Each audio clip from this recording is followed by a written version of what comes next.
इसके बाद अबू और मामू ने काफ़ी देर तक बातें की और पुरानी यादें ताज़ा कीं।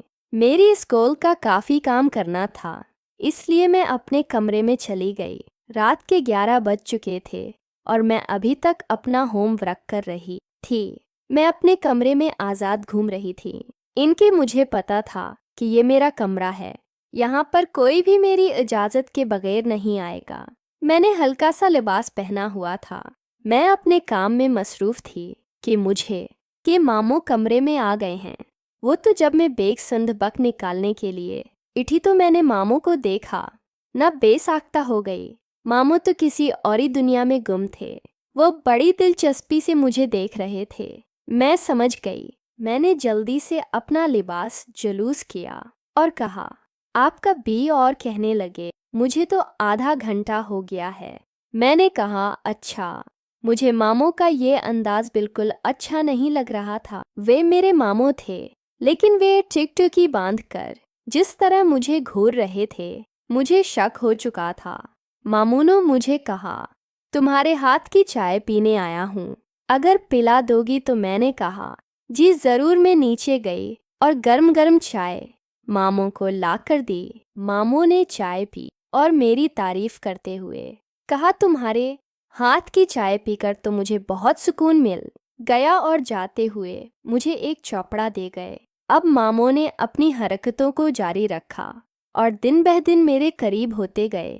एक दिन मामू ने मुझसे पूछ लिया, शादी का क्या इरादा है। मैंने कहा, अभी तो पढ़ कर अपने पाँव पर खड़े हो जाऊं, शादी भी कर लूंगी। मामू ने कहा, अगर कोई लड़का पसंद हो तो मुझे बता देना, मैं तुम्हारी माँ से बात कर लूंगा।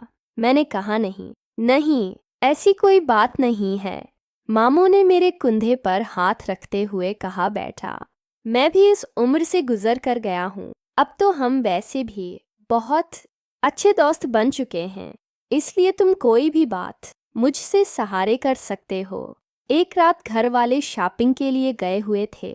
मैं और मामू घर पर अकेले थे और घर वालों को वापसी में सुबह हो जानी थी, क्योंकि वो दूसरे शहर गए थे।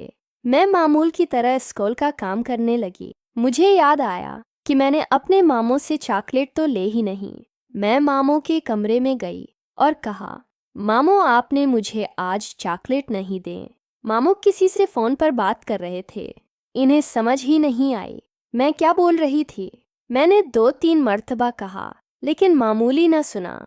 जर्मनी चौथी बार कहा तो मामू ने मुझे गुस्से से कहा, तो मैं नज़र नहीं आ रहा कि मैं फ़ोन पर बात कर रहा हूँ। मैं नाराज़ होकर अपने कमरे में चली गई। रात के 12 बज चुके थे।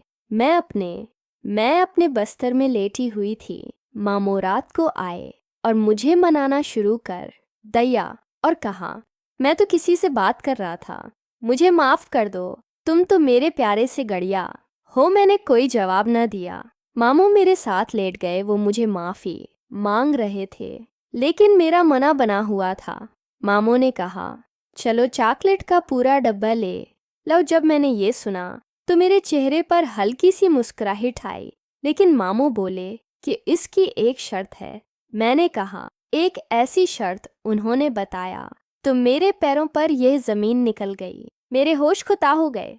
मेरे ना करने के बावजूद मुझे पकड़ लिया। और अगर आपको मेरी वीडियोस अच्छी लग रही हैं तो मुझे कमेंट करके ज़रूर बताएं और वीडियो को लाइक करना ना भूलें।